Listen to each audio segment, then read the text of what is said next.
abannasimbula kwolekera Bulange basoose kwogerako eri ne bannamawulire wakati mu kuvumirira engeri abakuumaddembe gye bakwatamu abakulembeze b'ennono. Bano bagamba embeera eno yandifuuka nnamulanda ng'amabeere g'embwa. Kubanga ebbanga lyonna Oweekitiibwa Katikkiro azza avumirira ebikolwa ebifaananako nga bino nti buli kikolebwa ku Buganda, buli kikolebwa ku Bannayuganda n'avumirira. Neffe ng'abantu ba Buganda tulowooza nti okuvumirira kwandibadde kukoma, twagala kutwalira Katikkiro biki bye tulina okuzzaako. Obuganda buli under attack. To be under attack omuntu talina kujjayo nti nno asoose kujja mu liiso. Naye kyenkana baatugyemu eriiso. Nodira abasajja abataka abazeeyi n'obakubatiya gas n'ogamba nti ffe tugenda kusirika n'ogamba nti ffe tugenda tutunda butunuzi. Nga bonna bawagana obusungu bategeezezza ng'ebadde tebasuubira kutaataganyizibwa kwonna okuva eri poliisi okuggyako okubawerekerako.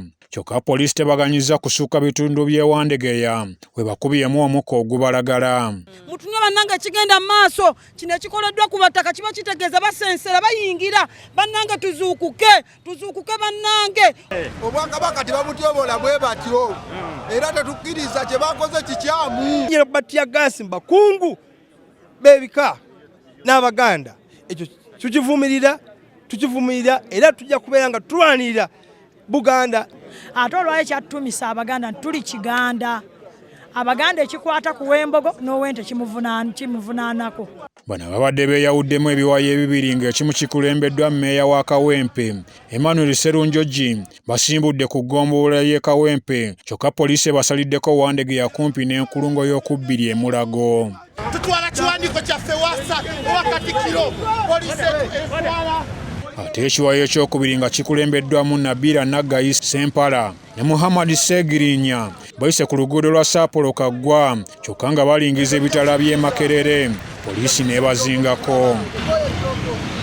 Oluvannyuma bateereddwa era poliisi n'ebawerekera okutuuka e Bulange gye basanze bannaabwe. Mu ngeri yemu poliisi ekutte Stella Nyanzi, Habibu Buwembo n'abalala basatu abadde boolekera Paalamenti okutwala okwemulugunywa kwabwe eri Sipiika w'Olukiiko Olukulu Rebecca Litwala Kadaga. Bano babadde bawakanya ekiteeso kya gavumenti okuzimba enguudo mu ggwanga lya Congo. Twagala nguudo mu Uganda si Congo. Bano basoose kwogerako ne bannamawulire okulaga obutali bumativu bwabwe. Oluvannyuma ne boolekera Paalamenti okuwa Sipiika Rebecca Kadaga ekiwandiiko ekyemulugunya. Wabula bano basanze poliisi ebadde ekulembeddwa mu Ivan Nduhura ebalindiridde n'ebazingako okumpi ne Kampala Boulevard. Omumyuka omwogezi wa poliisi mu Kampala n'Emirirwano Afande Luko Weesigire kakasizza okukwatibwa kwa bano.